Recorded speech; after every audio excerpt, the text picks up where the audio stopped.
everyone! Welcome back to the channel. If you're new here, please don't forget to share, subscribe, and hit that notification bell para updated kayo sa mga future uploads natin, mga tips and guides regarding freelancing, virtual assistants, and working online. For today's video, I'll be sharing something that can really help you out, lalo na if naghahanda ka for an interview as a virtual assistant. Marami kasing nagtatanong ng mga best practices daw during interviews. So what I did is I compiled top 10 tips to help you stand out during your interview. But before we begin, I want you to comment down below, I will pass the interview. I-manifest na natin yan. Di ba nga, the more you engage, the more you attract success. So, let's dive in. My number one tip here is always be honest. Honesty builds trust, and we know that trust is the foundation of every successful client relationship. Huwag kang mag-claim ng mga experiences or skills na wala ka or hindi mo pa nararanasan.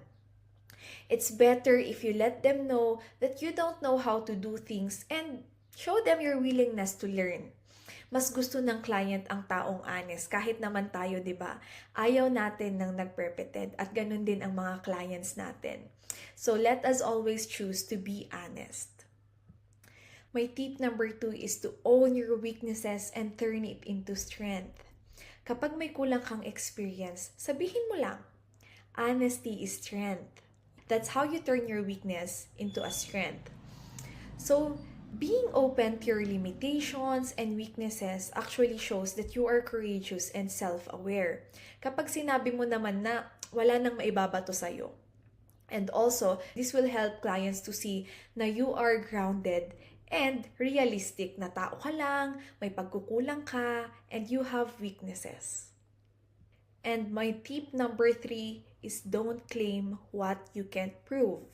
Kung may sinasabi kang kaya mong gawin, make sure meron kang proof, such as portfolio, events, testimonials, and even screenshots. Minsan kasi hinahanap rin to ng clients. So avoid making empty promises.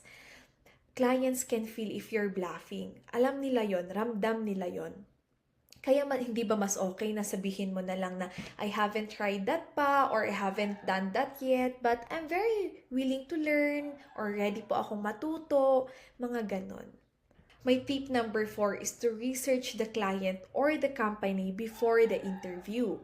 Preparation is everything. Kung alam mo na kung sinong magi-interview sa'yo or anong company, spend time researching about them. What they do, what services kaya do they offer, anong values ng company nila, etc. And you can use this info to your advantage.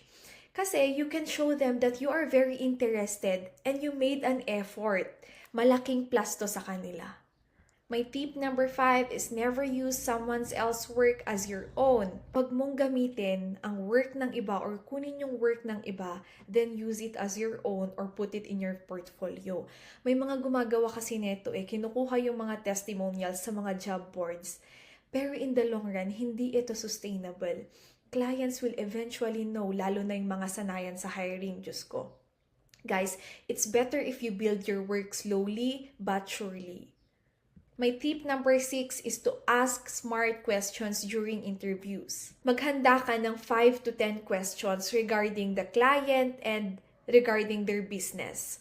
This will not only show interest, but it also gives you control of the conversation. The more they talk kasi, the more you learn. It's more on your advantage. And asking good questions will look you more of a consultant rather than just an applicant. And that's the goal. My tip number 7 is to dress professionally kahit online pa yan. First impressions matter. Kahit Zoom meeting lang yan, dress properly. It shows respect, professionalism, and that you take the opportunity seriously. Di mo naman kailangan mag-formal, mag-tuxedo. Make sure you look just clean and presentable. Trust me guys, that small effort goes a long way. 8 is to get a proper sleep before your interview. Dapat nga number 1 tip to You know, Energy matters. Client can feel your vibe kahit Zoom meeting lang yan or Zoom interview lang yan. Kapag kulang ka kasi sa tulog, wala kang energy or kulang yung energy mo din, and it affects how you talk, how you listen, and even how you respond. Huwag mong sayangin yung interview mo. It's better if you sleep 1 to 2 nights before para sharp ka during your interview. So guys, sleep well. My tip number 9 is to prepare for the question, tell me about yourself. This is the most common interview question. Kahit saan meron to. So, dapat ready ka. And this is your chance to tell them your story. Where you came from, what you're good at, or why do you want to work online. Hindi naman to kailangan mahaba. Just be clear and confident. And also, don't forget to practice it out loud. Ikaw lang nakakakilala sa sarili mo ng buo. So don't copy others. Speak from your experience and your truth.